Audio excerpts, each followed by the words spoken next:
Yeah, so still studying part-time. So I've got this one, and then I've got, what's the other one that I'm doing? I can't remember.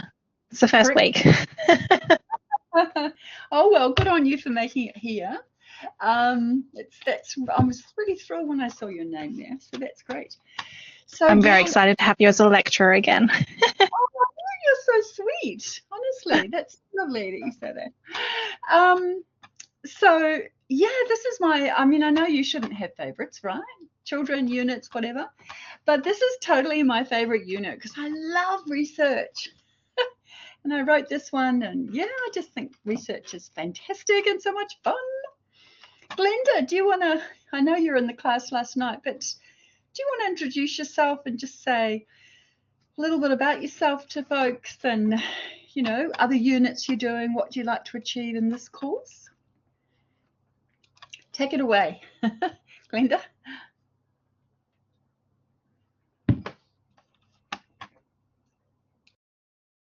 You're on mute at the moment, so you'll have to take your mute off, I think.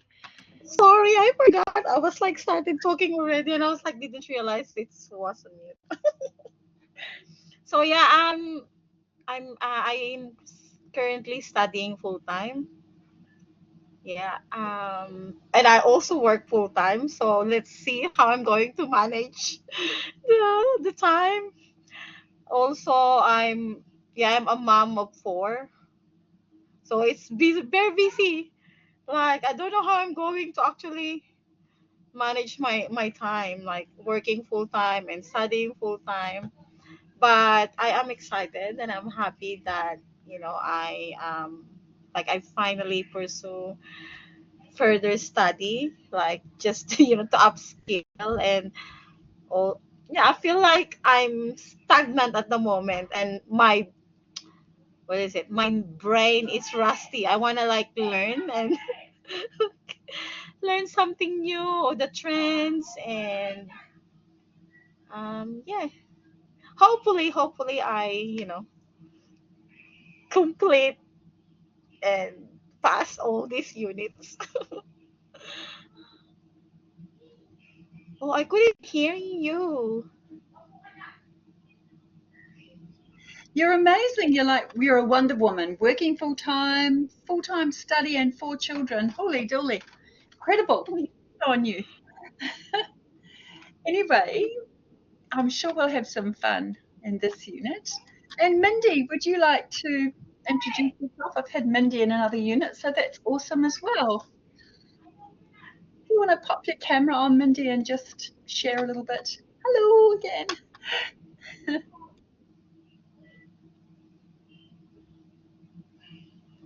You're on mute as well. She's talking without realizing she's all on mute. Sorry, yeah, I forgot.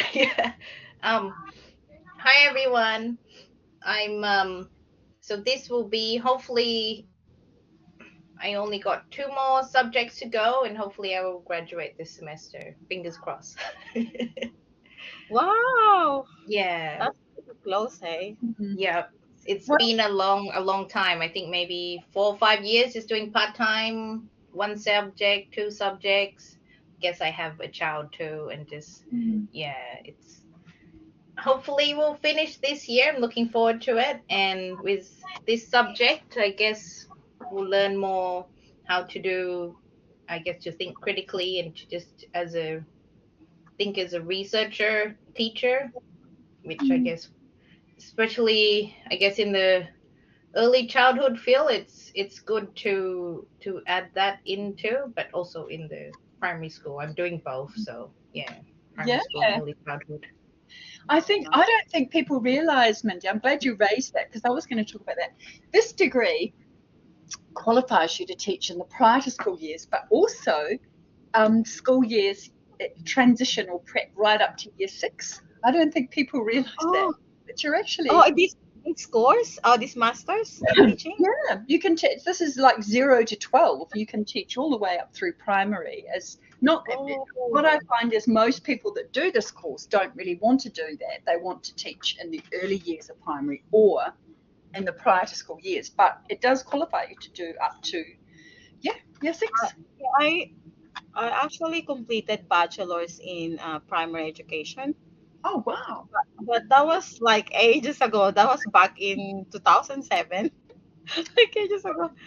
I also like had a 10 years experience in teaching primary school children, but that was back in my home country, so not here in Australia. Yep. So, and now, yeah, I work in a long daycare service for nearly 5 years now. So Yeah. I didn't know as well that you can actually like you like that this degree would qualify me to teach in a primary school. I thought it's just like early childhood or ECT, No, like it's that. No, until they're like 12 years old. So 12. So there you go. You got That's lots of options, guys. that's good to know, hey? Mm. We You have might like you might more of teaching older people. It's funny, like I think they feel a bit of trepidation, but then they go into a year 4 class or year 5, and actually they really love it because there's something quite lovely about teaching older kids, older children, and they're getting ready for high school, so they need a few different skills. And yeah. Well, welcome everybody, and thank you so much for sharing that about yourself. I'll just do a quick acknowledgement to country. And I'd like everybody just to pop in the chat because we're all from all over the place. Mindy, you're in Melbourne. Is it Melbourne? Canberra. Canberra, that's Yeah. right. Canberra. Should I put the indigenous name for it? Yeah, if you could put that in. And I think Sarah, are you in Melbourne? Is it Melbourne maybe? I'm in the Adelaide Hills. Adelaide Hills, that's right. And Glenda, where are you again? I'm in Victoria, Benalla. It's a countryside. There we are. We're from all over the place. So if you pop in the chat where you're from, and I'm going to do an acknowledgement to country for Meanjin, Brisbane, and I'm on the land of the Turrbal and the Juggera people of the beautiful country of Meanjin, and I'd like to pay my respects to leaders past, present, and emerging. And I'd also like to say that this land was never ceded. All right. Now, what I'd like to do today is have a bit of a introduction, have a little look at the unit, and I'd also like to, I guess, before I even do that, it would be really good to know how much you think you know about research and what research is. So if I said to you on a scale, I've done this in a live classroom and I put people in a line, know lots about research, don't know much about research, but we have to do it online. So I'm going to say from 1 to 10, how much do you feel you know about research? And some of you may have been on research projects, I don't know. So 1 to 10, 10 being know lots about research, 1 nothing. Where do you sit on that spectrum? What do you think? Maybe 7. Oh, 6. Okay, 6 or 7. Yeah. I'll go 6. does that mean you've been on research projects, Mindy, or done research in the classroom maybe? I had to do one in my previous degree. Yeah. Okay. It was like an internship and I had to do my own research on a specific topic. It's quite difficult. Yeah. Yeah. Hey, that's awesome. All right. What about Glenda and Sarah? What do you think? 1 to 10. Where do you put yourself on how much you know about research? I have an honours degree, so I did a research project for my science degree in biodiversity and conservation. I studied the effect of prescribed burns on ant communities. Oh, fantastic. What did I you studied, identified thousands of ants. So what was your topic again? You said you identified ants. Wow, that's amazing. So you'd be up on quantitative research. Yeah. So I've got an undergrad in science and an honours degree in science. Yeah. Fantastic. All right, we've got another fantastic researcher. No pressure, Glenda, but where do you put yourself from 1 to 10 knowing about research? Maybe 5, 6. Yeah. Have you done any research in the past? Yeah, when I was doing my undergraduate course, yeah. But that was like ages ago. So as I said, I feel like my brain is now rusty. Okay, my second question would be, why do you think we do research in education? Why do we even show up for that endeavor? Why do you think we do it? So why do we do research in education? For better practice, so we can improve ourselves and find the Yeah. best teaching solutions, or maybe there's a problem. And how does research actually help that, Mindy? Make that link even more explicit for people that might not understand. I think, well, from the reading, the action research is identify changes or problems. So I guess you can use research to help identify the problems, or to help you find a solution. Mm-hmm. So, or you can collect data and see, okay, why is the children not engaged? What is triggering this? And then you do the research. Okay. Excellent. Does anyone else have any other thoughts about why we do research in education? Why is it that we bother doing that? What can some of the advantages be?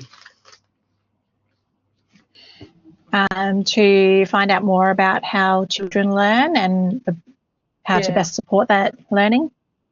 Mm-hmm. So we talk a lot about evidence-based teaching. That's the big buzzword in all of the it's a buzzword, I guess, in your curriculums and in policy documents, but evidence-based teaching. So what do you think evidence-based teaching means? What does that mean? We bandy around that term a lot. You get theorists or people who have done research to back up your arguments. Mm-hmm. Yep, that's part of it. And it's even more than that. So evidence-based teaching is when we look at something to see if it works. For example, we might do an evaluation of homework practices, for example. And like most research, it's not black and white because it depends what you read. So if you pose the question, you might be a teacher and you might think, oh, okay, I'm really curious. We've got a bit of a reading group going at the school. We've got a bit of a, we're interrogating pedagogy. You might find you have a critical community of practice at your school. Does homework really work? Because children get quite grumpy about homework, and parents say to us they find it a pain because they're working full time and they come home and they just want to, drink Chardonnay and watch maths, and then they have to help their children with homework, so they get grumpy too. And so if you pose that question and you put it out there, say you put it into Google Scholar or a library, you actually get quite a lot of evidence either way. And I think this is what we want in this course, is for you to be a critical reader. So you're going to get opportunities to read articles, research articles, to interrogate evidence. And what I want as an output for all of you that do this in this course is that you don't just read something and go, well, it must be true. I want you to be a critical reader. So if you, for example, read a research article about mindfulness, and that's quite a buzzword, like that was big in primary schools, does it actually work? So to look at the evidence. So for example, and that we do look at an article on mindfulness actually, because it was a really big thing about 5 years ago. All the schools were going to mindfulness. But if you look at some of the research studies, you might go, oh, that's quite interesting. Okay. So they looked at 4 different schools and they found, that mindfulness did make a difference, that children, made it's not about, mindfulness is about, it's not about the goal, it's about, the journey and supporting resilience. But then you might go, Oh, actually, in the article, the 4 schools they study have quite high socioeconomic backgrounds. They have psychologists embedded in the schools, and they have training. They've had a lot of training in mindfulness. So you might go, okay, so they found it worked, but what would happen if you went to a school that had more, say, cultural diversity, or a school that didn't have the psychologists backing it up, or didn't have the economic resources? Would you get different results? And I think you would. So that's the kind of detailed interrogation I'd like you to think about. And it's funny, back to the homework thing, some teachers are really keen on homework, but I know a lot of teachers that think homework is rubbish and it doesn't really achieve much. So it really depends what you read. So we want you to be critical thinkers. Hi, Varney. We're just having a bit of a natter about research. Do you want to pop your camera on and say hi and talk a bit about, you know, what you're studying and what you've done in the past and what you hope to achieve for this course? Do you like to do that?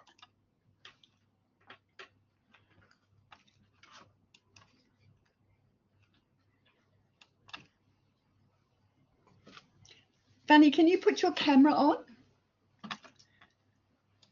Oh, great. Here we are. Oh, hi everyone. Hello, welcome. Hi, Miss Tony. I'm Hello. I'm the internal student actually, because I was waiting on another workshop lentile, and it's nothing happening at the other workshop yet. And yeah, and I see this one is going on, so I can join. Yeah, I'm also study of early childhood. But my class is Miss Miss Johnny, together with Miss Johnny in the classroom.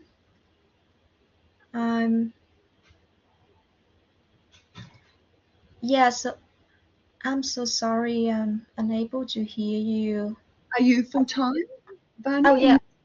Yeah, I'm a full-time student in Casuarina campus. Fantastic. Yes. And have you done much study before? Has it been a while since you've studied, or? No, actually, today is my second day at class. Mm-hmm. So yeah, just starting the same like other students, like online course here. I guess it's also the second day. Yeah. Oh, fantastic. And why did you decide to do early childhood? Why did Yeah, you do early childhood?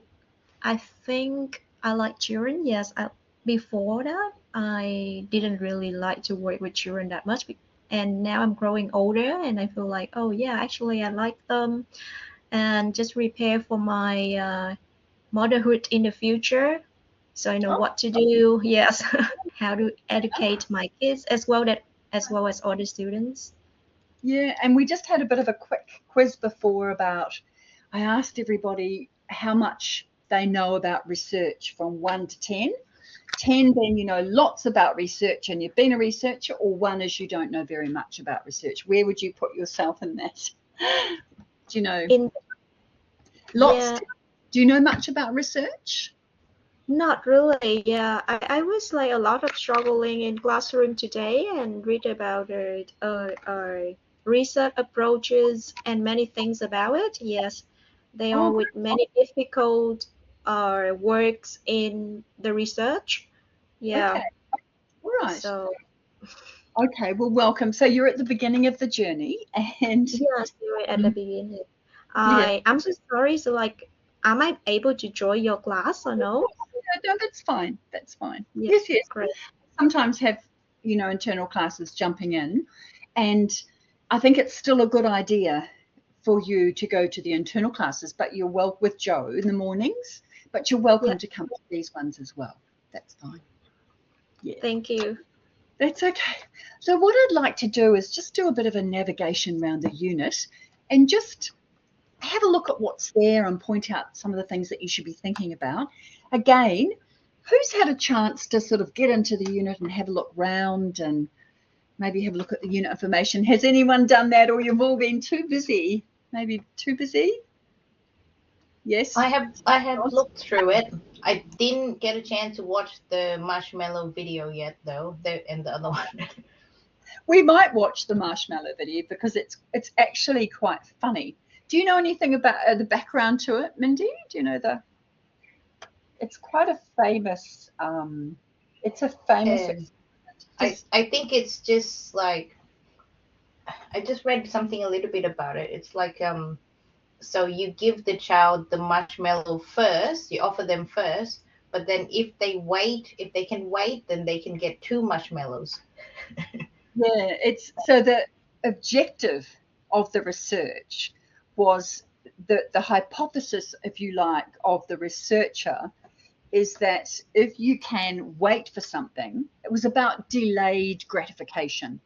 And delayed gratification means, look, it means in a simple way, if I look on myself, I could delay instant gratification and keep saving my money to buy a house in the future, or I could keep spending my money on lots of dresses that I like.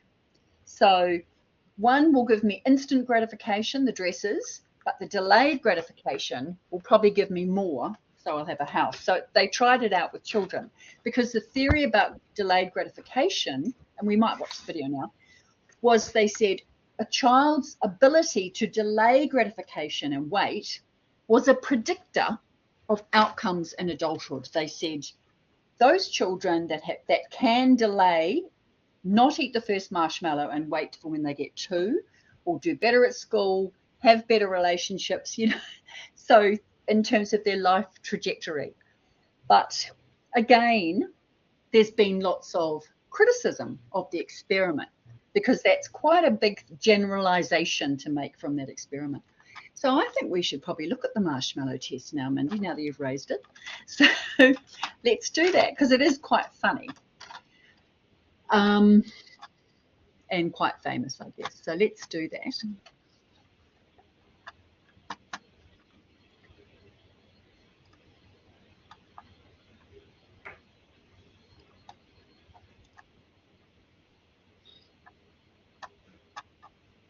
Oh, what's going on there?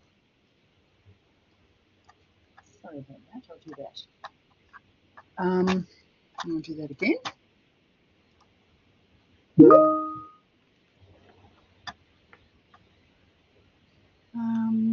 Okay.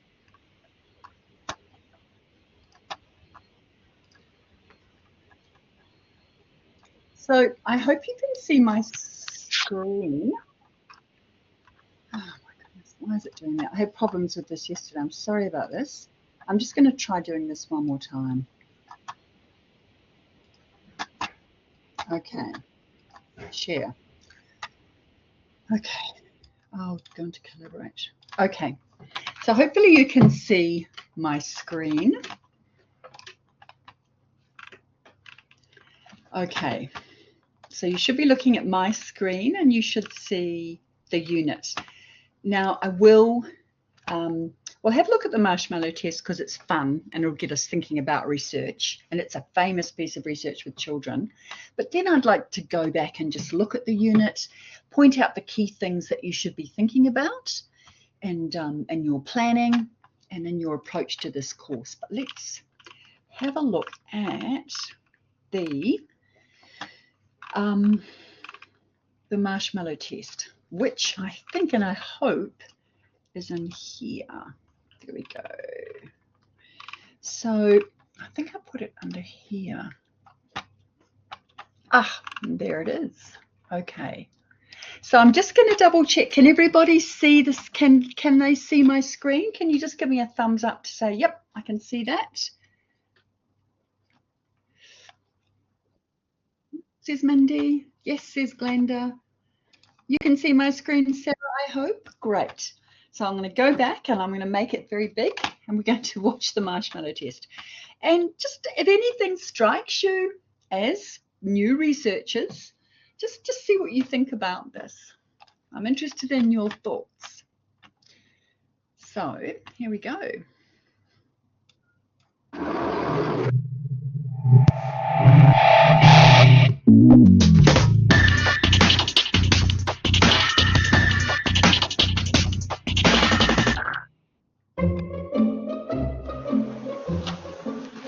Okay, sit in that chair. All right, here's the deal.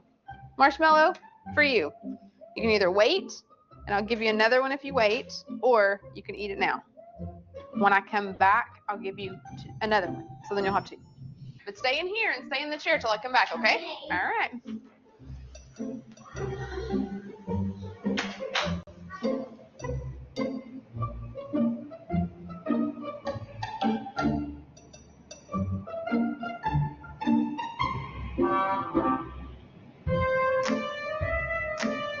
I'm gonna go do something and then I'll come back. It smells yummy. It smells really good.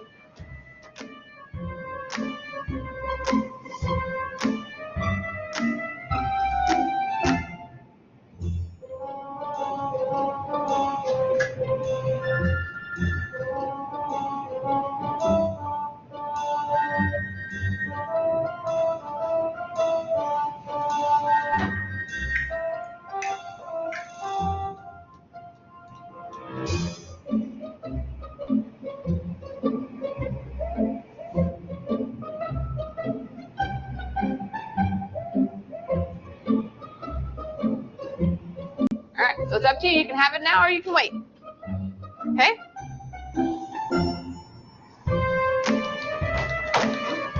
I'll be back. Stay in the chair, okay? Okay.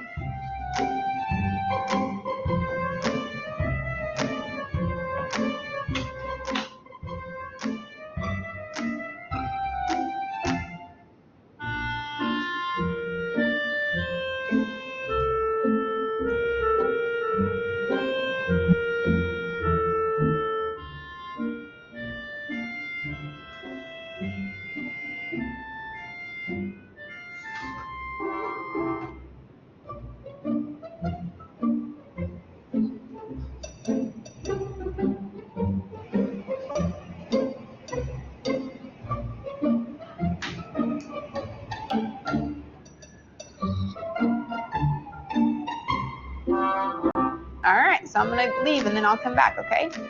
So you can either eat it right now or you can wait. Either way, okay? Okay.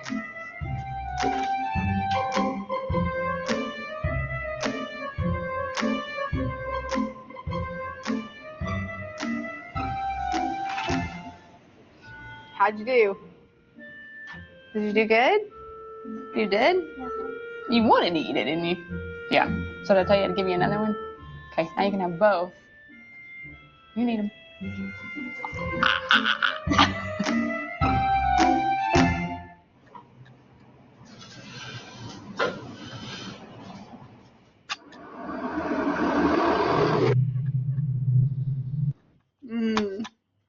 Okay, so that was the famous marshmallow test.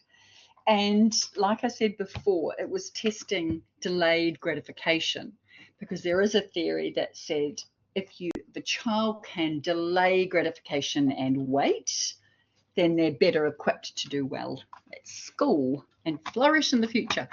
What did you think about that as research? Does anyone have any ideas about what they saw? Or it's funny because every time I see it, I pick up different things. And a couple of things really struck me this time. It was interesting.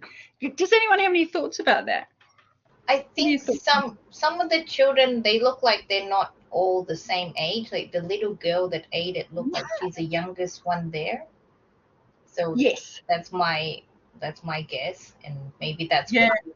So the data is not really that correct in that way, because they're all Yes. the same age. So Yeah.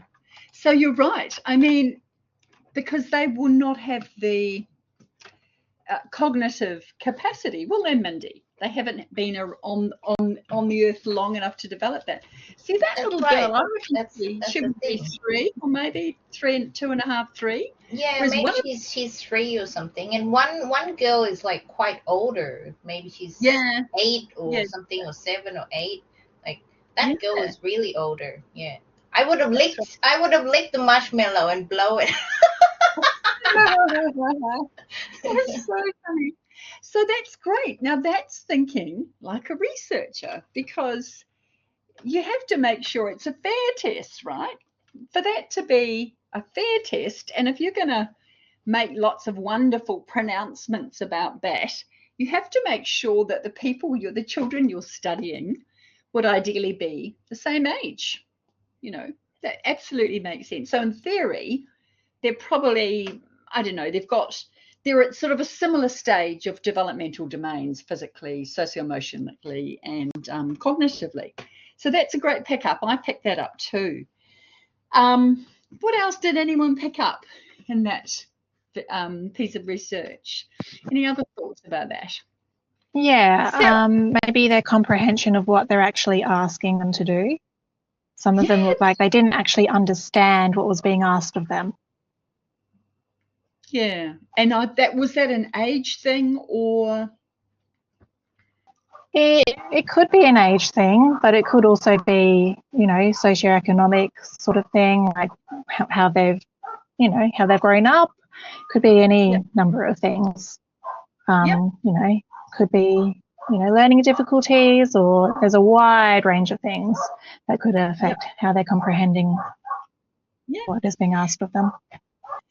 And we're assuming that all of them have English maybe as a first language. So if any of those children were EALD, in other words, English as an additional language to the first language or dialect, that would absolutely change things, wouldn't it, Sarah? That maybe they didn't understand what she was saying, but they were being polite and they didn't want to sort of, upset her or not be good. So they were a bit compliant. So that's another great point. Thanks, Sarah. Was there anything else that you saw with your research hat on? It was mainly that and the different ages. Yeah. That where it really stuck out, the age differences. Big age differences.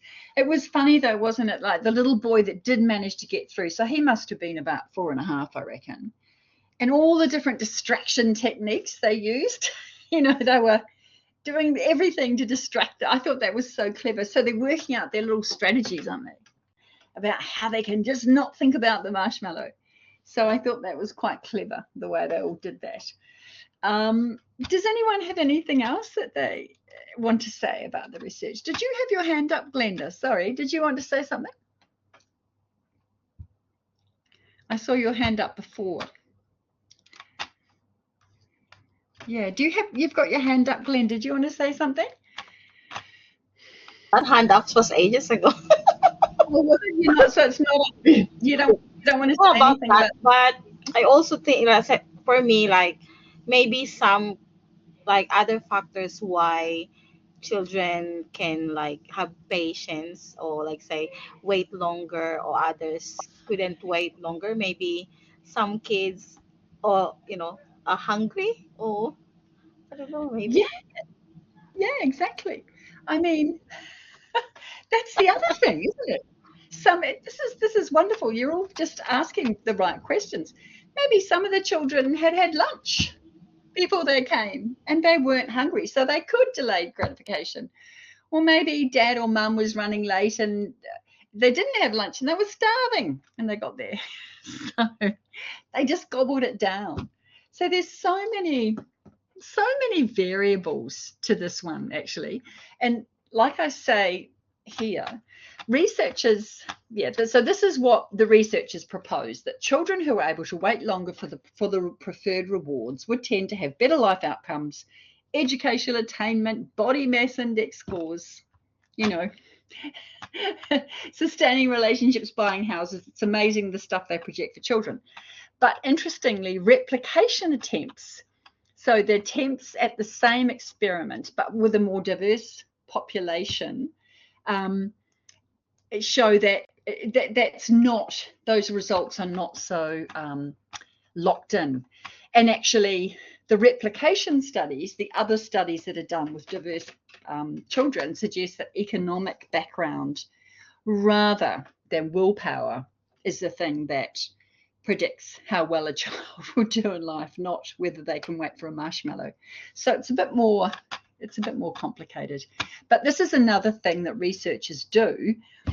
And Piaget did this. So those, they make these big, bold claims, from this little piece of evidence. So those of you that have done 501 with me, which I think is Mindy and definitely Sarah, Piaget, who's one of our main theories in early childhood, he's what we call a constructivist. So he said children use play to construct their ideas and knowledge about the world as they grow and develop.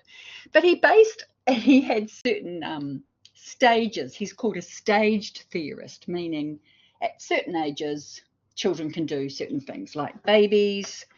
He called that the sensorial stage, because babies in particular will put things in their mouths and try and sort of make sense of the world by mouthing a lot. But Piaget based a lot of his theories on his own 3 children who were white, privileged, and grew up in a fair amount of wealth in a Swiss household. But that didn't stop him saying, this is how all children in the world develop. So that's an example of generalization, or pulling, making one study, pulling the results out and saying it affects everybody. But we know things are a bit more complicated than that. So what I'd like to do now, just wondering, I might actually go through the unit and point out, just do a bit of a guide through the unit if you like. So I'll stop sharing that. Is that something that people would find useful, just to kind of have a look at the unit and navigate through, or is there something else that you'd like to do? Because we can start to look at one of the research articles, or are you okay to sort of have a look at the unit and for me to point out the key features? I would prefer just look at the research articles or the assignments. Oh, okay. Because my other subject is the last placement, so I have to get my assignments. Oh, okay. So you want to have a look at what's expected of you in terms of okay. Yeah, I want to start. Okay, fair enough. You're a keen bean. Mara, hello. I didn't say hello to you before. I'm sorry. Welcome to the course. Would you like to pop your camera on and say hi and introduce yourself?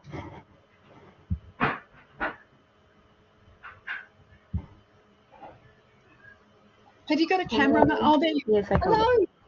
How I'm are sorry, you? I'm actually coming late because I have just finished my work and then traveling back from work to home so that I can join the course. That's why I'm a little bit late. That's okay. Would you like to just say a bit about yourself, what you're studying and how many units you're doing and your background, just to share that? Yeah, so for this is the second unit that I take. Yesterday was my first class and with you as well. And then I got the other 2. One is, actually, I can't remember all the unit. And I don't have any background with education earlier, and I haven't actually studied anything related to early childhood. So I'm really kind of nervous and yeah, at the same time excited. I'm not sure what I'm doing, but I hope that I can manage through everything. Yeah. Oh, I'm sure. Look, thank you for being so brave to say you're nervous. That's all right. I think we're all a bit nervous. I get nervous before I start teaching again at the beginning of every unit with new students. I feel quite nervous too. So you're not the only one, Mara. I'm just wondering, we were talking before too about how much experience we've had with research. So 1 to 10, 10 being you've had lots of experience with research and you're quite familiar with it, or 1, you haven't had a lot of research experience. Where would you put yourself on the continuum? So the last time I do research, as in academic wise, it was in university, and it was roughly 14 years ago. Yeah. So that's when I do the research about, my major was finance and marketing. Oh, okay. So I do research about and I apply it to banking system. So basically, it's about the effectiveness of using like online adverts to Vietnam market on banking services, because like 14, 15 years ago, it was really something new in Vietnam, and we don't know how it's effective. whether it's effective or not and things like that. So I was interested and I do the research on that. Yeah. And then yeah, usually when I work, then I do research as well, but it's more like kind of like target based in terms of like market target and things like that. But in education, then honestly, I don't have any experience, so I'm not sure how we apply all of the skill in terms of doing market research and like do the research itself in education and become a good teacher. I really don't know.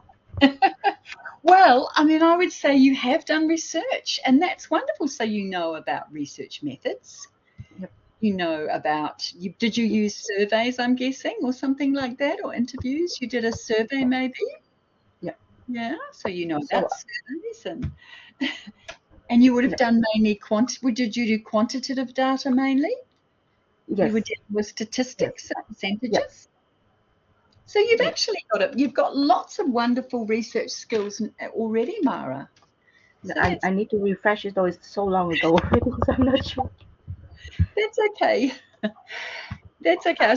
So what this course is all about, I want you to be critical researchers and critical teachers. So, you know, when you go into schools, you might see they're really into mindfulness or class dojo, or they might have a way of doing things. And I want you to say, oh, okay, well, what's the evidence? How do we know that's a good approach, you know? And there's always lots of debates, isn't there, in education? So it's, do children learn best with phonics? This is a big one. Or do children learn best with kind of whole word reading and sort of more of a comprehension approach? So definitely, you know, lots of different ways of looking at things. Okay, so I'm going to share my screen. And if you have questions, just ask me in the chat or ask me as we go along, might be the best bet. So let's have a look at the unit together. And any questions, just stop me or ask me. All right. So I think the first thing I'd really like you to do, so this is our unit, research-based practice and leadership. So yes, we do talk about leadership as well.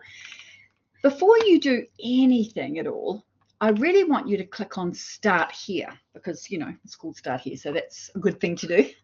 So if you click on Start Here, that's got some really key information for you. So if you click on the welcome messages, that tells you a bit about me and some of the research I do and some of the research that Joe does. But also it's important because it tells you how to contact us. And I say, I would prefer that you email me. And I think Joe is the same. Oh, she says she wants to be contacted in messages. So that's up here. So can you see that at the top there, there's something called messages. And actually, I like it if students contact me in messages too. And there's been some messages already. So if you want to send a message, new message, you can type away. I can receive an email about your message. So you can, if you go send an email copy and then you send me something like, oh, I'm a bit confused about assignment 1, Tony. What is the due date? What time, you know, anything to do with that. And then you go send an email copy. That means I get it in my personal email. So I'll definitely get your message. So use messages. That's actually a really good thing to do. But under Start Here, the other thing that you should be thinking about is, actually there's a couple of things here. What's a, oops, someone's asked a question.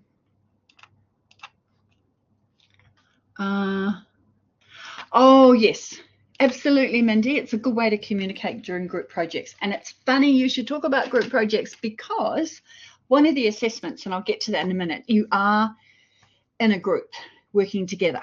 So that's that can be something, that's a way to communicate. So that's a good shout out.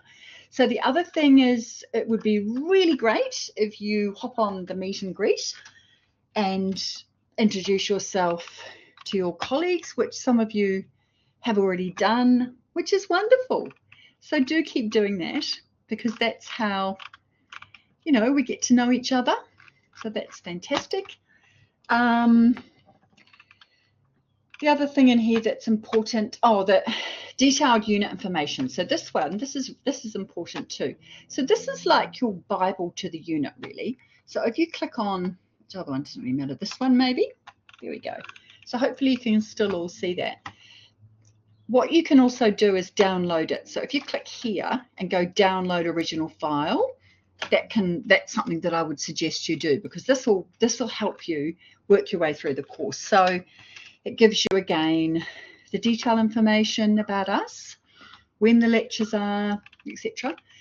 This stuff, the unit description, the learning outcomes, and the assessment, all of this is what we call accredited information. So teaching is a highly regulated degree. So we're told what we have to teach you guys. It's really strict. And this is the unit description. This is all the kinds of things that we want you to learn. So some of these key ideas: research-informed profession, taking an evidence approach.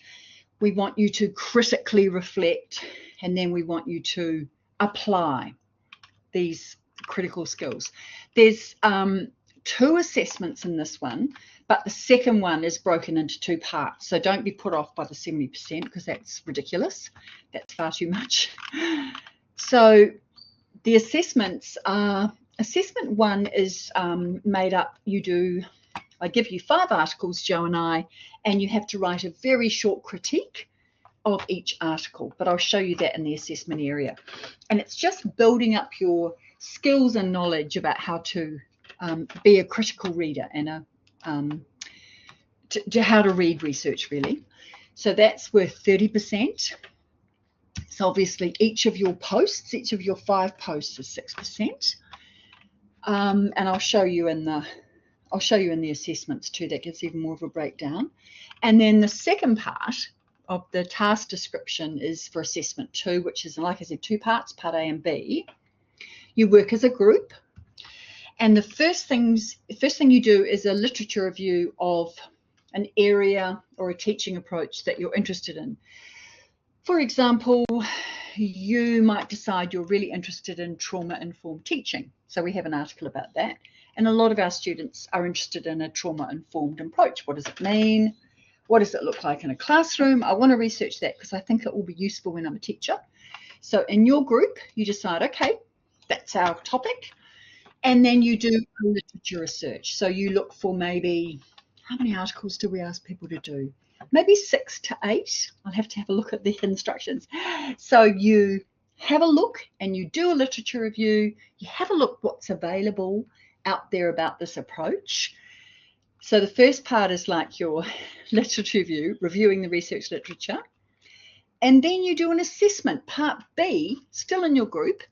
You analyze and critique all the literature about your teaching strategy, and you present your findings orally as a group. So like, say, for example, mindfulness, which, as you can see, I'm a wee bit cynical about.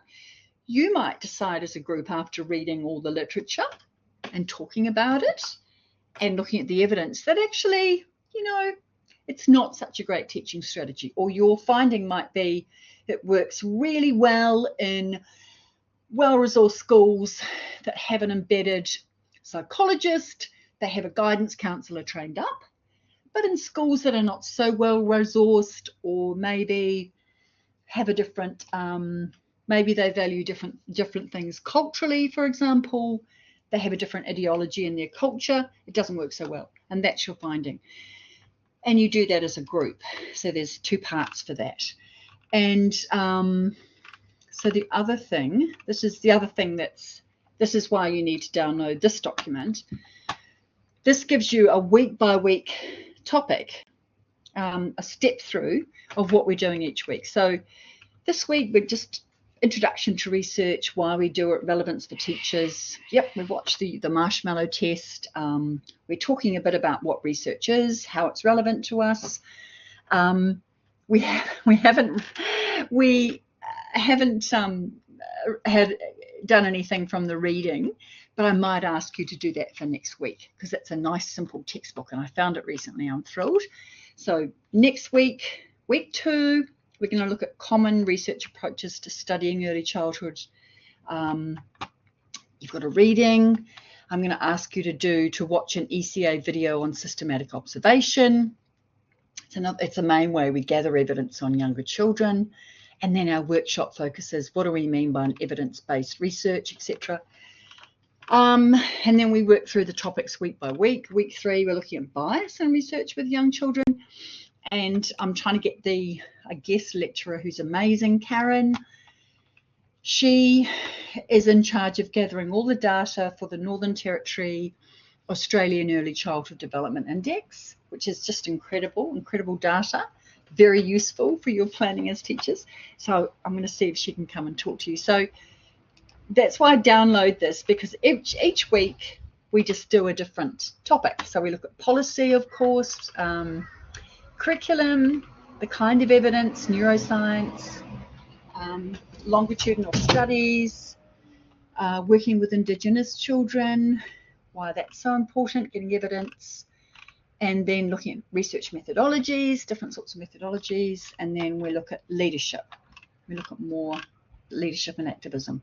And it also tells you the books that you need in the course. So really, really encourage you to have a look at this one and read that. And the other thing I'd like to point out is language really, really matters. So we want you to use inclusive language when you talk about your young learners. And these are government guides, and it's important the way we talk about people. So this is Australian government style manual, for example, on Aboriginal Torres Strait Islander people, and it's really good. Just read through this. Lots of different clans, no single Aboriginal Torres Strait Islander identity, some of the respectful language to use, for example, all this kind of thing. So that's really important. And some of the other guides to people with disability, that's another one that's important. So, oops, I think maybe, oh, sorry, you've disappeared from the, I'll go back to sharing again. I'll go back here. So language matters. So the other one that's good to know about is the reading list. And if you click on the reading list, this will take you to all the readings in the unit. And when it decides to hurry up and come. So everything you need in this unit is an e-reading. So it's all there. Why is it taking such a long time? I have no idea. There they are, finally. So, and again, we're very clear in our weekly walkthroughs what you have to read. So the reading for this week, which Mindy sounds like she's done, is this one. So this is our main textbook. It's called Doing a Research Project, a guide for first-time researchers in education, health and social sciences. I come there, I go view online. So I click that, and that should take me to an e-version of the book. There it is, looking very beautiful. I can go read online. And it's just so completely cool. Like, this is the book, right? And I think next week, by next week, I really want you to have read this one, chapter 1. Very straightforward and very easy. Oh, where is that? Anyway, there we go. Approaches to research. So it's really important that you know about the reading list. Super important, actually. And all the books you can access. Oh, I've gone out again. Sorry about that. I'll go back in one more time. All the books are researched online. So that's kind of handy. And all of them, when you're in there, you just go to view online and you can go straight into the book. And all of these are like that. Absolutely all of them. Okay. Does anyone have any questions about the reading list? Because it is quite important. Like, this is a master's level course, so we have expectations that you're studying at postgraduate level and that you will engage with the material. So it's really important that you know how to actually get to the readings. Does anyone have any questions about the reading list or about anything I've said so far?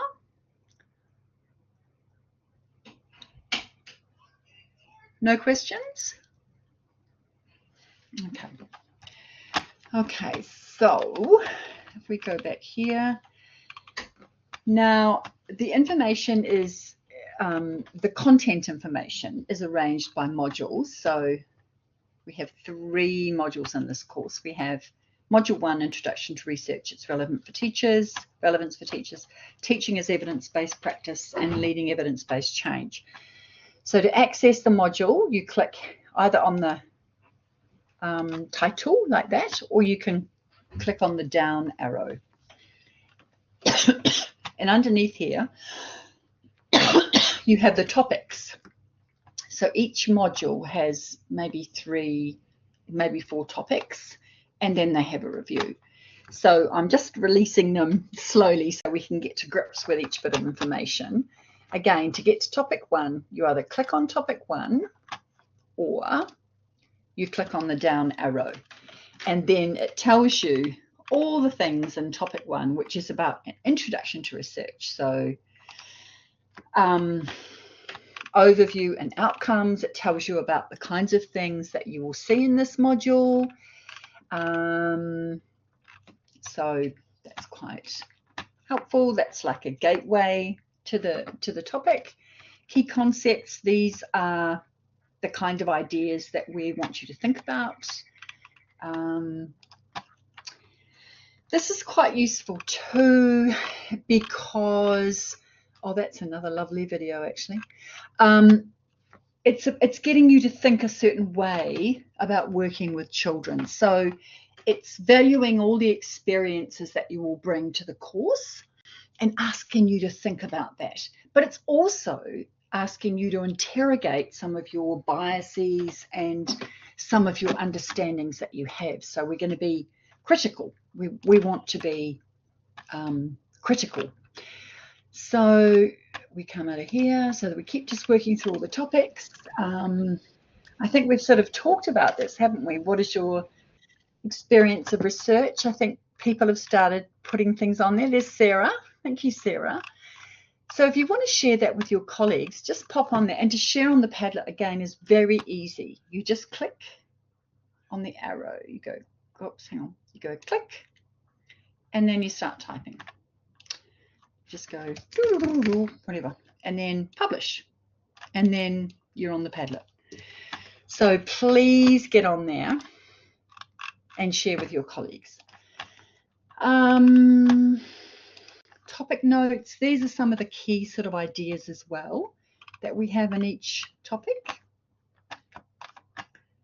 And each week, these you'll always see. Each week there will always be a reading and review, and that's the main readings that I want you to do.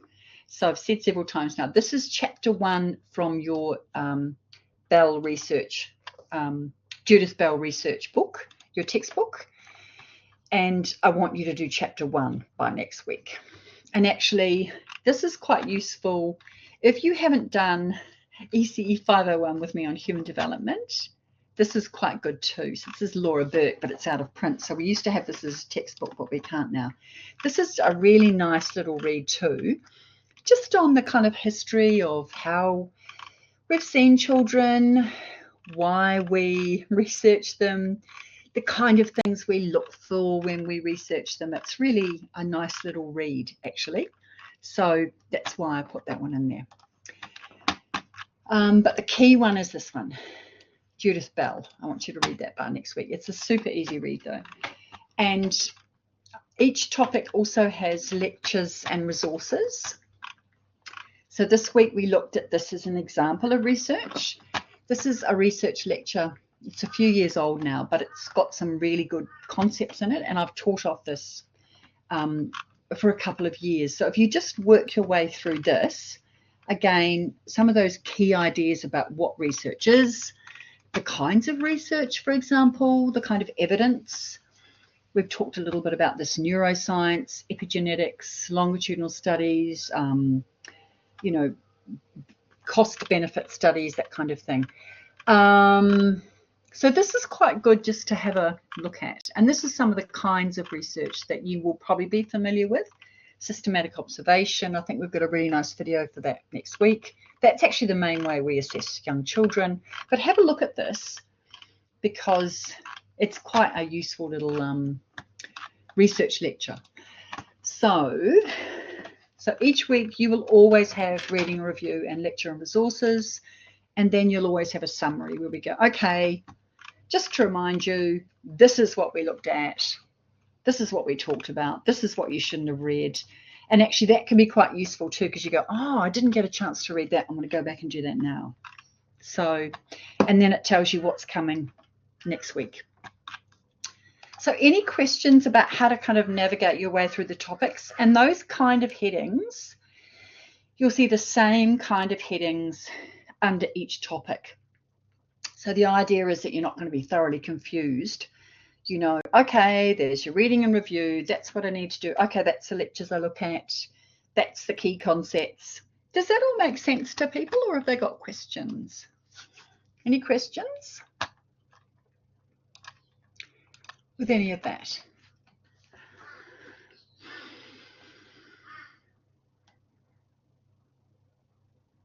It's all pretty clear. Do people feel confident that they know how to navigate around the unit? Because that is important. And, you know, some of you may never have studied online before. Are you feeling confident, Vani? You got any questions? You're okay?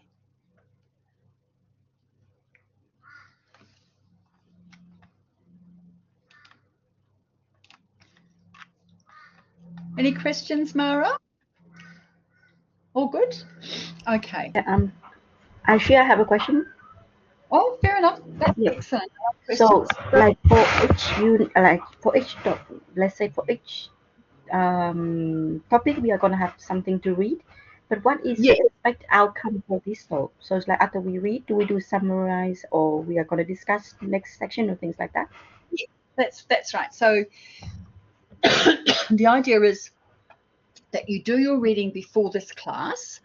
So what I might actually get you to do, I'm going to be quite mean this week, but I might even pop you in a really little group because there's not too many of you, and ask you to sort of start looking at that first, the first reading, and then to talk about it. So yeah, the idea is you do the reading, and then we either have a bit of a quiz about it the next week, or we talk about it. So there is an expectation that you will have read it. So this came up last night in the equity class, 500 class. If I give you, say, 3 readings, I expect you to do at least 1 reading. If you can do, and what I will say is, if I give you 3 readings, I'll say, this is the most important reading. If you have a bit more time, read this reading. And then if all the children are asleep and you're looking for some fun, read this reading. But I will make it clear which is the most important reading. But I do expect you'll read. And I don't think you can pass my units unless you read and engage, because, you know, I just don't know how it can be done, basically. Does that help you, Mara? Yes, thank you. Yeah, cool. All right, so that's the modules. Now I will go to assessments. Please don't sort of freak out with assessments, because, you know, you're on the first session of first class. But so like I said, these assessments, and we have 2 assessments. So this is assessment 1, and then we have assessment 2, which is actually 2 parts. So I've called it 2A and 2B. So this is worth 30%, and this is worth 70%, which is made up, I think, of 30 and 40 or something like that. So when I click on this, this is what I see. So for this, you have 5 little posts, just 300 words, which is not much. and I give you something to read, and you post it in the discussion board. You post it here, and this is what, yeah, and you just ask yourself, this is pretty simple, really, pretty basic. What's it about? Are there any research methods used? What were they? What are the main strengths and limitations in the research method, if there is one there? What are the main ideas? So that's all we want you to do. So it's about demonstrating critical reading and engaging with key ideas, being able to identify key ideas. And if it's a research article, that's used a kind of research methodology, like a research method. So remember, it was Mara, wasn't it, who talked about, she was talking about a research project she did where she looked at, in Vietnam, do those little, you know, those banner ads that you see when you're on the internet, do those little banner ads advertising banks and banking products, do they have any effect on consumer behavior? I think that's what you said, Mara. So one of the techniques she did is she sent a survey. That's very common. She sent probably an online survey to get her data. So that was her research method. So if you read an article that has a kind of research method, and then you assess that. And there's 5 of these, and the first one that you do is very easy. It's reading the first chapter of your textbook, essentially, and doing a wee critique about that. And marking rubric, how am I graded? Because that's what it's all about, isn't it? That's where the rubber hits the road. 50% of your total will be about, show me that you're being critical, you know what the key ideas are, and then 50% is about the research methods that you can identify. So I hope that's clear. And the first one is due, actually that's due at the end of week 2. But like I said, that's just this first chapter of this book, which is quite straightforward, so you mustn't worry about that. Essentially, these little posts about a paper or a research article or a chapter are 2 weeks apart. So there's week 2, week 4, week 6, week 8, and this must be week 10. And I'll show you the second one. So the second one, it's probably a bit more brain crunchy, if you like. It's not more difficult, but it's just a bit more detailed, I guess. But it's the same sort of thing. So this is due at the end of week 4, and it's this article, and we want you to read it and critique it and see what you think about it. And all of these have articles. All of the articles are in here. So again, that's a link straight to your week 2 chapter, or you can go through the reading list. The week 4 is quite interesting. It's about Class Dojo, which is used quite a lot in primary schools. It's like I think it's like a reward system for children. Some think it's great, some don't. Week 6, we're looking at an article about mindset for you to analyse. Week 8, you've got a choice of articles here, which I've given you. And then week 10, Tom Brunzell, who's like the guru of trauma-aware teaching, that's a bit of an article about that, because I think it's important you know about trauma-aware teaching before you go into your classes. Whew, such a lot of talking. So that's assignment 1. Is that clear? Do people understand what is required of them? Does anyone have questions about that? Hi. Hi, Glenda. Yes. Now, are we like just going to type our answer there, or we need to download and submit it, or just type it?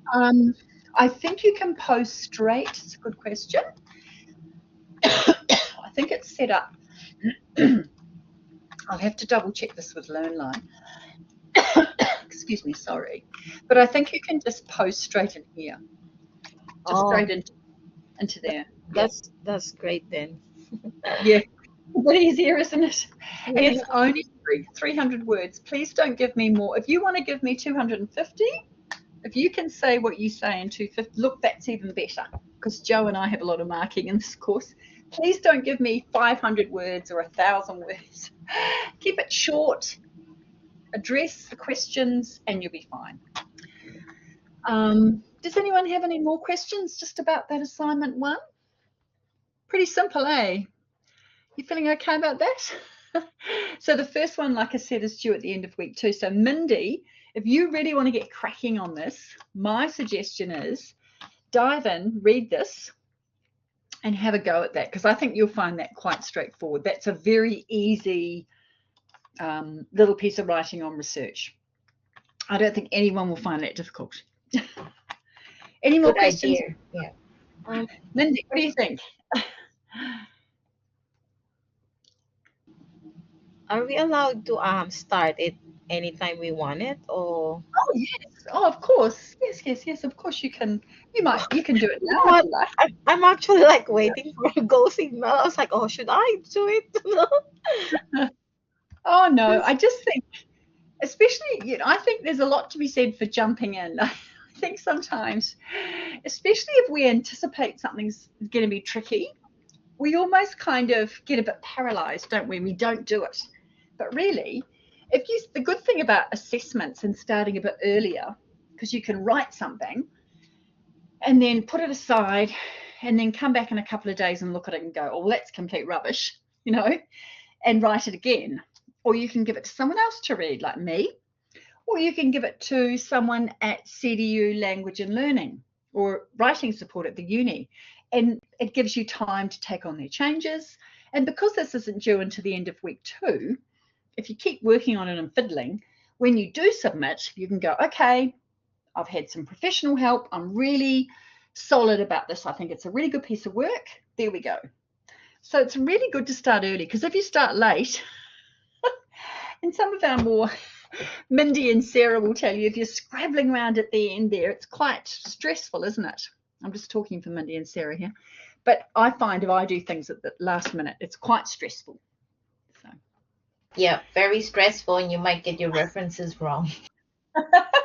I know, and I'm such a meanie about, Mindy will tell you, and Sarah, I am such a meanie bum about references. They have to be right, they have to be correct.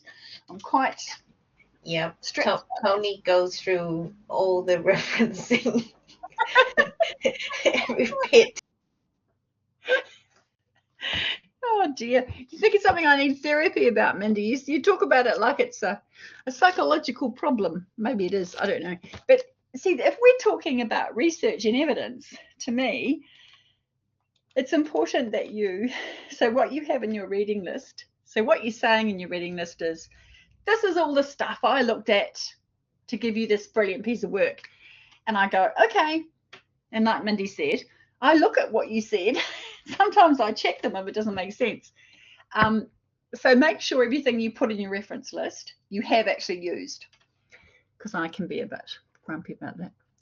Sarah, is there anything else you need to warn people about? Mindy said I'm not very, I'm a bit over the top with referencing. Do you need to warn other people about any other little idiosyncrasies with my marking? No, I think you're a good marker, and it's good to be on top of the referencing. That's important. Especially in a research course.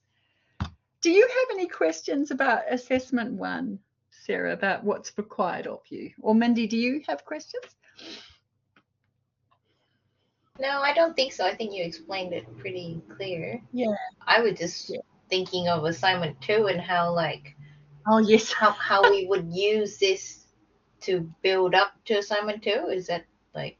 Oh, sure, we can look at that. I'm just thinking how it would link together, because yeah. Oh, okay. I can show you that. Yeah, Sarah, Okay. Do you have questions about assignment 1 before I leapfrog into assignment 2? No, not about assignment 1, but I'm curious to know about assignment 2, how group work is going to work online. All right, that's assignment 1. I think you'll be completely fine. And oops, stop that. I think you'll find these interesting, and I think some of the papers are. Yes, they're just really interesting articles. All right, and you'll always see Tom Brunzell loping around the Early Childhood Australia conferences all the time. Okay, so assignment 1, if we talk about scaffolding, if we talk about, prepping the garden for putting our plants in, We've done lots of composting, lots of digging up the soil with our first assignment. We've read a little bit about lots of different teaching strategies. Yeah. Assignment 2A. Okay, so in this one, and this is groups, and I'll put you into groups, you are evaluating the research evidence base of an influential approach to teaching and learning. So you're doing a literature review, and the different approaches are building on. For this task, you work as a little group, and you basically take the first article that you looked at in assignment 1, and that's like your seeding article. So that gives you a bit of a glimpse into that teaching strategy, to find other articles about your, say you look at growth mindset, you looked at that article, you wrote about it, right, in assignment 1. You might use the bibliography or the reading list in that one to look for other articles about it. So you might decide, okay, I want to look at, as a group, we've decided we're going to look at the teaching approach of growth mindset. Does it actually work? Does it make children more resilient? Let's have a look. You've got the first article anyway, so that's your little seed, and then you will do a literature review about that, using that as a starting point. So generally the groups, this is quite a large cohort. There's about 70 people, 70 students in this. So groups are usually 5 or 6. I think more than 5 or 6 is too much. But you will decide, the first thing you do is decide as a group what is the teaching and learning approach that you want to do. And you will, these are just suggestions for ideas. And then you will evaluate the research linked with this teaching approach. Okay. And then next, the team select and collaboratively synthesize 5 additional research papers for the chosen approach. So if there's 5 in your team, in your group, as well as your seeding article or your core article about growth mindset, if you've got a group of 5, it means that each of you will go and find another article that you will analyze and bring to the group and talk about it. So the idea is you're working as a group. It's not that even though you're in a group, each of you will go and find your own article on growth mindset and only look at that by yourself. You do it as a group.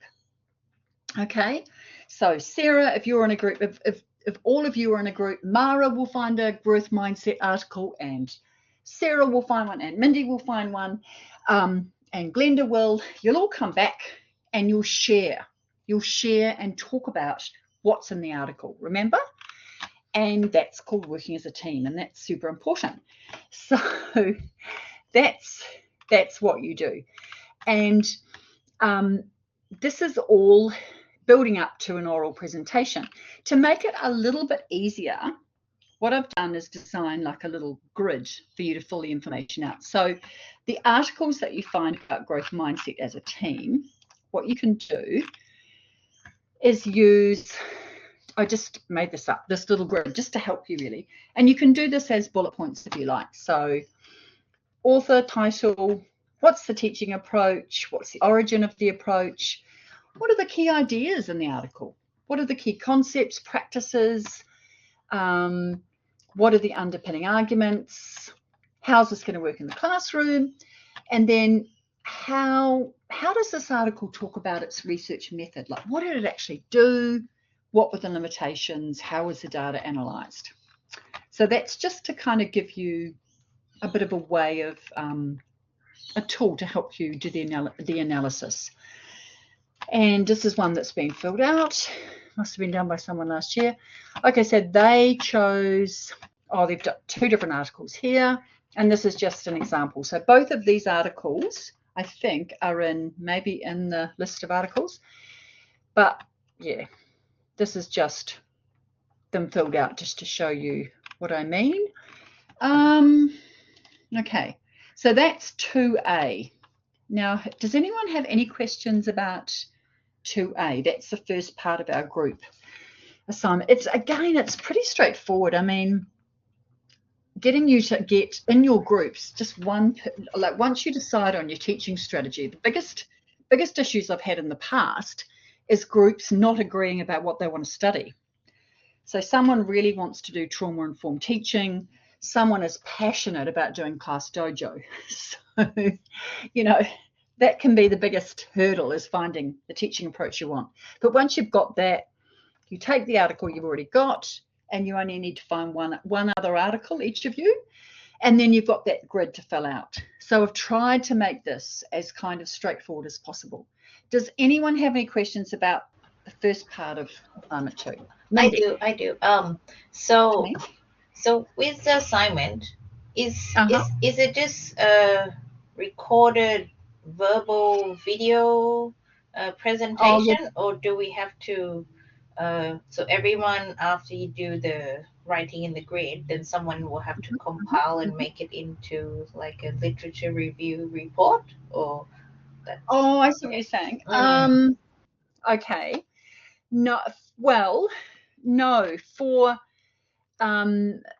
your this one for 30%, it's absolutely fine if you just want to put in the matrix, if you like, the matrix, so it's a movie, and have all of your articles just listed like this, and just fill your grid out. I'm happy if you do that.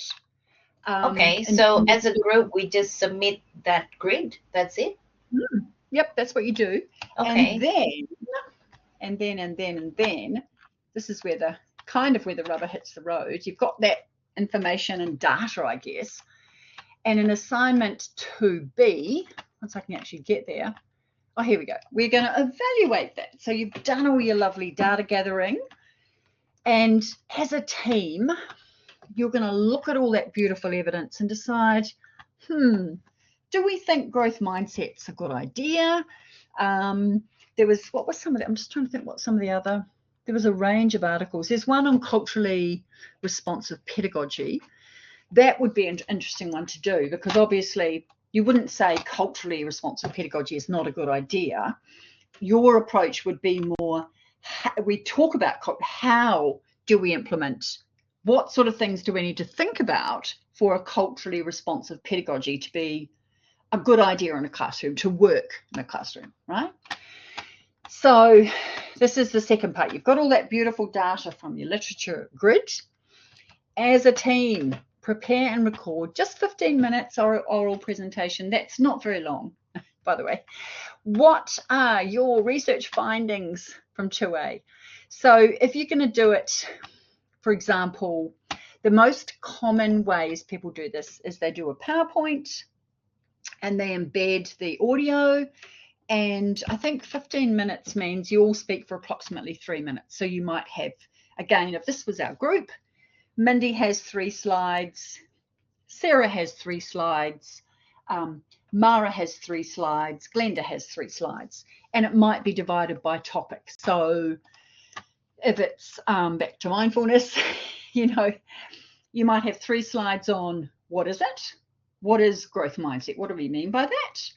And then you might have 3 slides on the main benefits of it as an approach, the way you can see it working.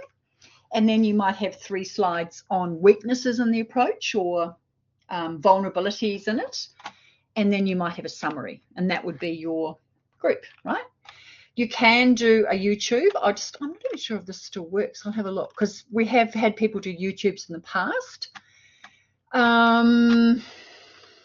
So 15 minutes. And you can do like PowerPoint, YouTube, Teams, video, Zoom, whatever you like. You can make a culture of video. You can use Blackboard. Like I can open up a Blackboard room and you can do something in Blackboard. That's something that you could do. People do lots of different things. And again, the marking criteria, what we want you to do is show analysis. So 2A was about your selection, right? You selected the articles. Now we want to see synthesis. Synthesis being comparing and contrasting the articles. What are the different approaches? What are they saying? Why does that article say growth mindset's a good thing? Why does that article say it's not a good thing? You're comparing and contrasting. You're synthesizing. You're not describing, okay? I don't want to see just, this article was about blah, blah, blah. A synthesis of your research literature would be something like, while overall the research shows that growth mindset can be effective in building children's resilience, our research finds that there are lots of relevant factors in how effective it is, So it works better in some schools than others, for example. So that's synthesis, not description. So you're evaluating it. We want you to make explicit links to the Australian teacher standards, okay? And again, people like Mindy, Sarah, you'll be all over that. The Australian professional teacher standards, know what they are, know how to link to those. We want you to have a professional standard of presentation. If you're going to do a YouTube, make sure that you look, I always tell this story about, make sure you sort of look teachery and professional when you're being filmed. I was part of teaching this course at Griffith University must be about 5 years ago now. And this wonderful Jack, who's quite good at IT, and he's very funny and laconic and dry. So his group, he did all the IT. And all the rest of his group were sort of quite dressed up. And then Jack, when it came to him, he was kind of really daggy, and he hadn't brushed his hair, and he had like holes in his jersey, and he just had this really cruisy kind of vibe. But it didn't look very professional. So try and take a more professional approach in your presentation, because you're training to be teachers, right?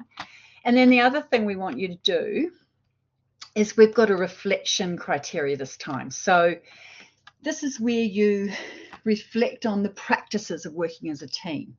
What worked well in your group processes? What would you do differently next time? What we don't want here, you don't talk about names. You don't say something like, Mindy doesn't say, our group was fantastic, but geez Louise, Sarah, we couldn't contact her, and I think we could have got an HD except for Sarah. That is not what we want. You don't do that. You are professional.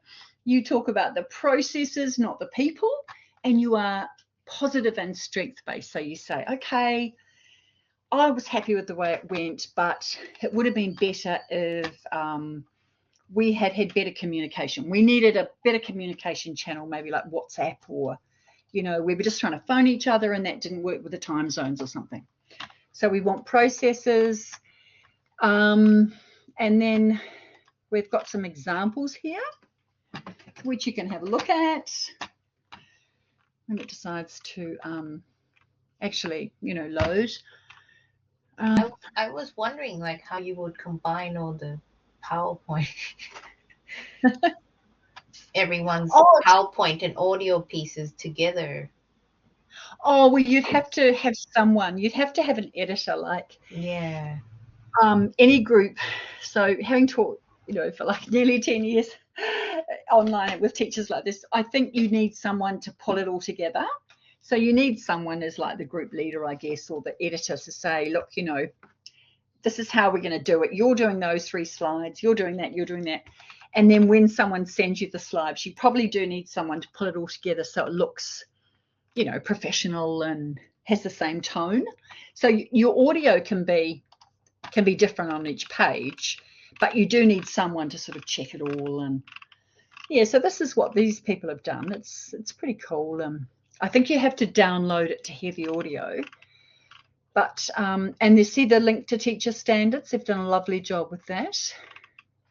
So yeah, anyway, and I do not know what happens if I don't know whether I can still go to this YouTube video. I'll have a look. Let's have a look. Why not? Oh wow, there it is. Can you guys see that? Okay, I might just start playing that, because these guys were amazing. One of them's become my PhD student. Let's see what happens if I do this. Oh, is it going to go? Hello and welcome, viewers, to this wonderful presentation. I'm Navkiran Korgil, and I have the pleasure of representing our diligent and talented group consisting of Fahad, Alicia, Andy, Robin, and myself. Today, we are excited to introduce our topic of discussion, which is trauma-informed teaching practices. Our group acknowledges and honors the Aboriginal and Torres Strait Island people. Anyway, so there you go. That is a YouTube and it does go. And that was one of my wonderful groups from when I taught this in 2023. But yeah, they did a pretty lovely job. So I think I'll go like that. Oh, no, I'm not sharing. Does anyone have any questions about that? We need a good editor, hey. I have questions. With that group task, are we being, I mean, are you going to grade us like by group or individually? No. Group assignment means the grade that you get is for the whole group. Oh, that's good. So when I do it, this is why students, they like it or they don't like group work. No. So when you put in, there's only one. I have to check actually the submission for this. I'll have to check that with Learner again. I have to write that down. So I'll set it up so that only one of you.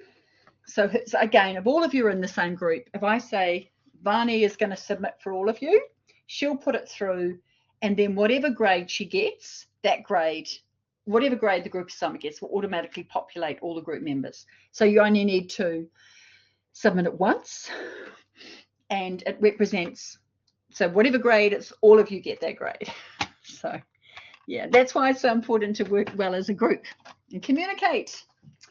Does anyone have any more questions? So will you tell us who will be the person to submit, or we just decide ourselves? No, you just decide that.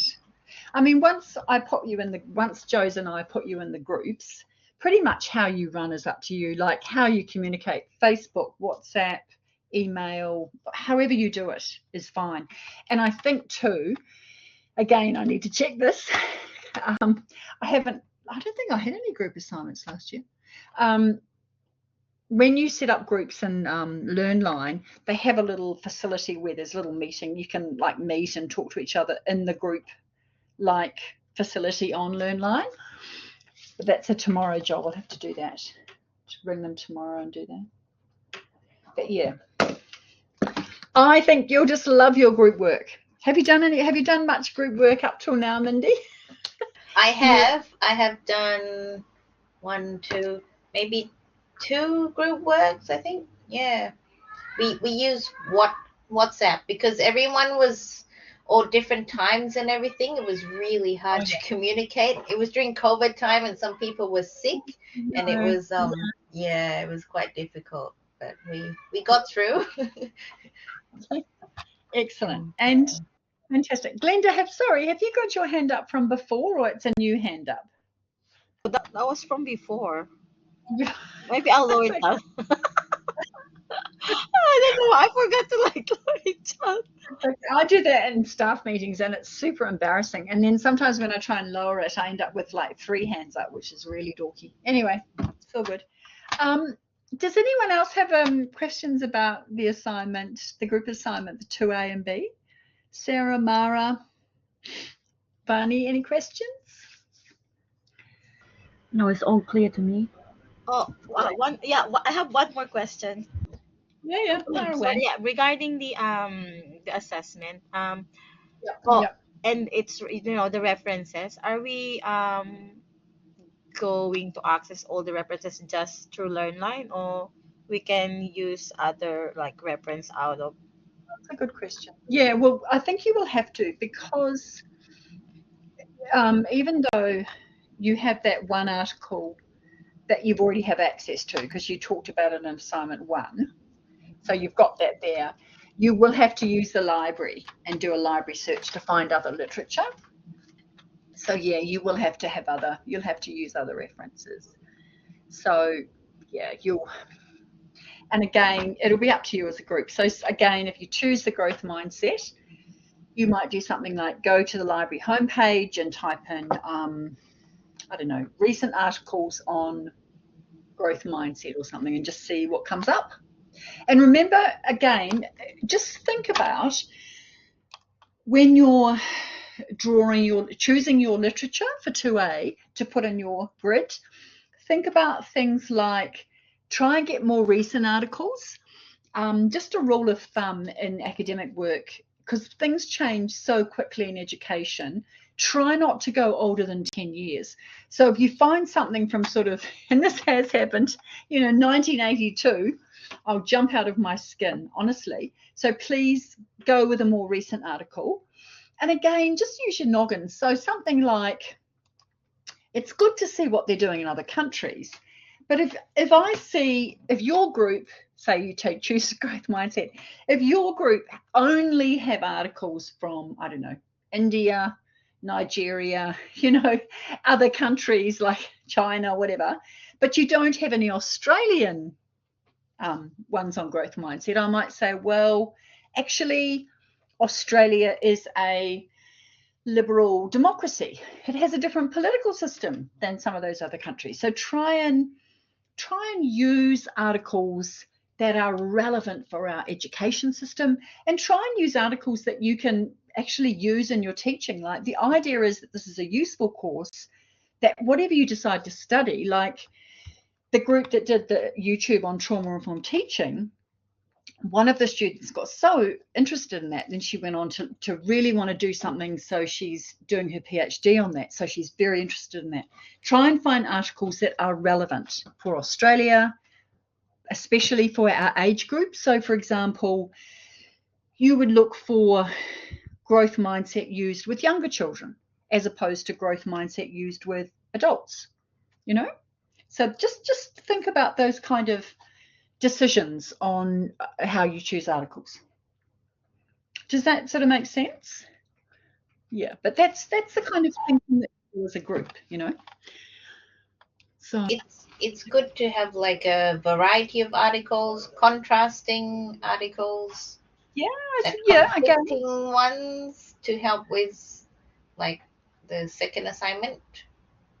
Yeah, I mean, I think you'll find that I would be very surprised if, or you only, if all the articles that you read just said, well, growth mindset's amazing and it doesn't have any weaknesses. I think most of the topics you'll find a variation. But you're right, Mindy, in terms of choosing articles, making those deliberate, conscious choices with your data, it's probably very wise indeed to choose a range of perspectives, a range of relevant perspectives to talk about, yeah? Because then it will make for more interesting synthesis and discussion about the research evidence. Yep, that's a good point, Mindy. That's so it can be like, because some like early childhood, primary school, not high school. Well, I mean, if or you sometimes have one, they have university ones too. Like there's also like different age groups and stuff. So I'm not sure if university one, would that be relevant, or it wouldn't be as relevant. So if you can, try and find something for our age range, which is 0 to 12, right? But if you've got an article and it's a really good article because the research is really robust and if they use a really good solid methodology and the findings are interesting and it's with high school students, that's okay. I'd let that go to the keeper if it's only one article. But if I found all of your articles that you were using were for high school children or high school adults, that's not so good. So try and keep it for our age range, yeah? Try and keep it as relevant as possible. I mean, the reality is something like growth mindset, if you choose that, I would be very surprised if they use that at preschool and kindy, although now I'll probably get students that say they do. But I have seen it used a lot at primary school as a tool for resilience. I've seen it in a lot of primary schools. I've never seen growth mindset used with 3-year-olds, which is not to say it isn't, but it's more unusual. So, So talking about contrasting and comparing articles.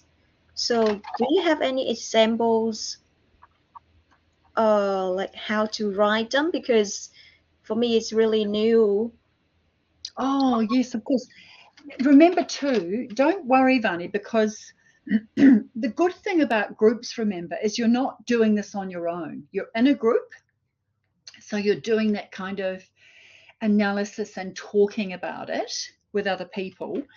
But if this is the first time you've done this kind of writing, I really, really recommend, and I'm trying to get this person to come and give a guest lecture next week, make an appointment with I'm just putting it in the chat, the CDU Language and Learning Advisors. You can make an appointment with them. And they are fantastic, And what you can do, here we go, and they're at the library. If you go to the library page, they're on the library. So if you go to them, what you can do is take the assignment and say, this is what I have to do. How do you suggest I approach this? What should I be doing? Yeah, they're really good like that. So that's what I really recommend, and I'd make an appointment now. So that first one, I'll just go back and show you. The first one is quite straightforward, but even still, if it's something you haven't done before, it can be a bit scary. What you could do is go to the Language and Learning Advisor and you show them the instructions, what you have to do. Like you probably take your computer and show them, this is what Tony wants us to do. This is the article. You can show the book or whatever. How do I go about this? What's your suggestion of how to approach this assignment? Does that make sense, Vani? They do that sort of thing all the time, and they're really excellent, They're just super duper excellent. Yeah. Does that make sense? Yeah, all good. Yeah. I'll show you how to find them on the library homepage, because they are amazing. Our library is incredible. I'll just show you super quickly. If I go, what am I doing here? I want to go to the portal. If I do that, I go, I'll just publish there. Can you see the portal? Can you see that? If I go library, and you should see a portal like this too, right? You should have access. You go library. Yeah. Okay, and then you see this screen, right? And this is, by the way, where you search for stuff. So you can search for anything like, growth mindset, search, it'll give you everything. But what I was saying before, if you go to assessment help, so that's one of these tiles, the purple tiles, right? And then go here, Yanni, Language and Learning Advisor. Click on that. And where does it say you can make an appointment? Here, make an appointment. Okay, make an appointment. That's where you want to do. And then this is all the kind of stuff you want to see. These people, they're amazing. Are you, Yanni, are you at Casuarina? Where are you? Yeah, I'm studying at Casuarina campus. Casuarina, and then there you go. You can make an appointment and see someone, and they are really, really good. Yeah, that's really great. Yeah, I honestly think they're amazing. Okay. Has anyone used the language? Has anyone here used the Language and Learning Advisors in the past? Has anyone actually used them yet? Have you used them, Mindy or Sarah? Maybe not.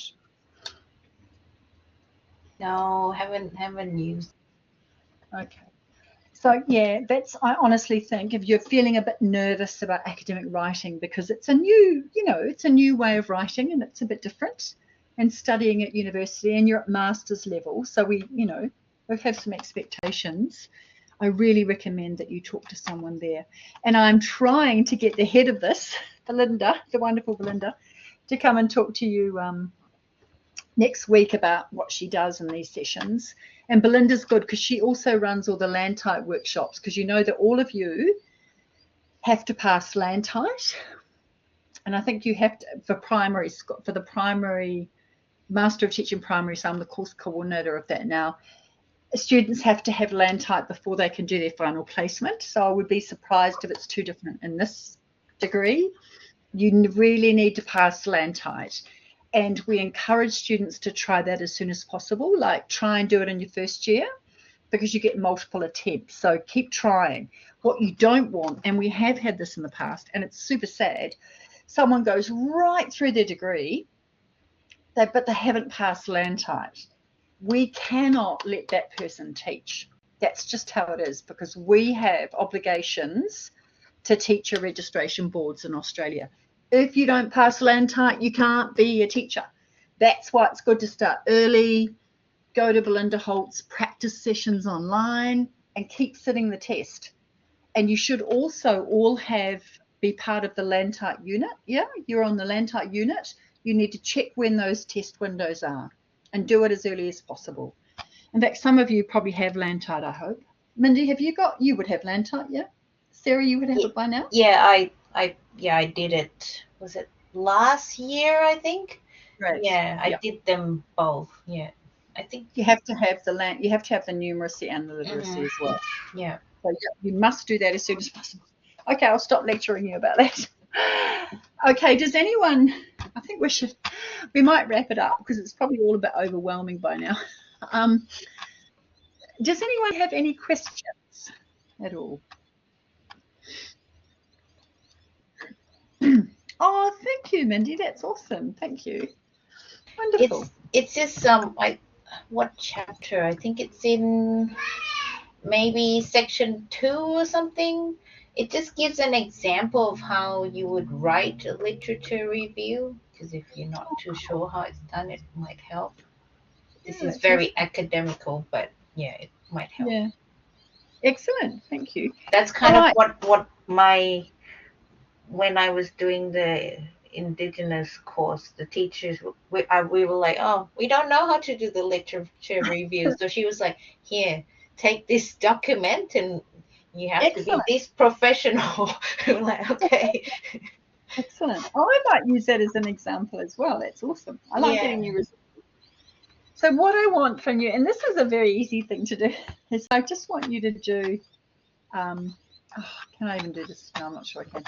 Oh, hang on, I'll go here. I'll share this tab. I'm just going to show you exactly what I want you to do for next week. And it's dead easy, honestly. I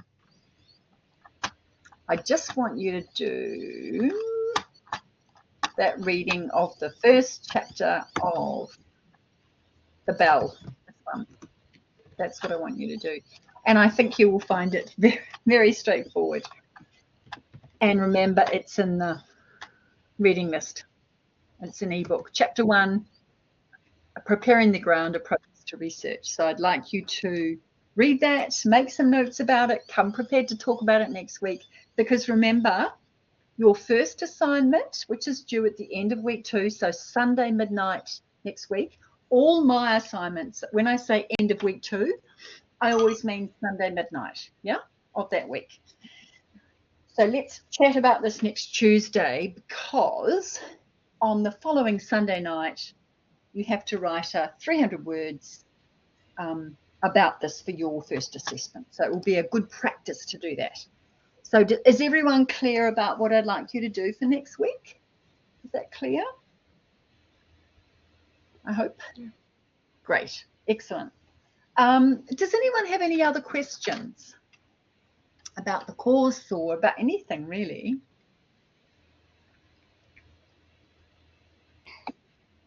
No? Excellent. Well, thank you so much for coming tonight. It was just fantastic to meet everybody. I really hope you like this course. Like I said, I'm super passionate about research, and I'm doing, some interesting research myself. I'm doing a research in a little Darwin school, and with the children there about, a lot of them come from backgrounds that have a lot of domestic violence.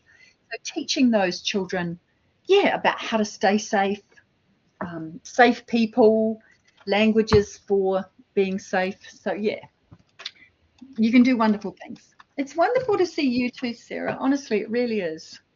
Got some wonderful people in this group. And remember, you can email or reach out, or you could use messages in the unit as well to ask questions. Okay.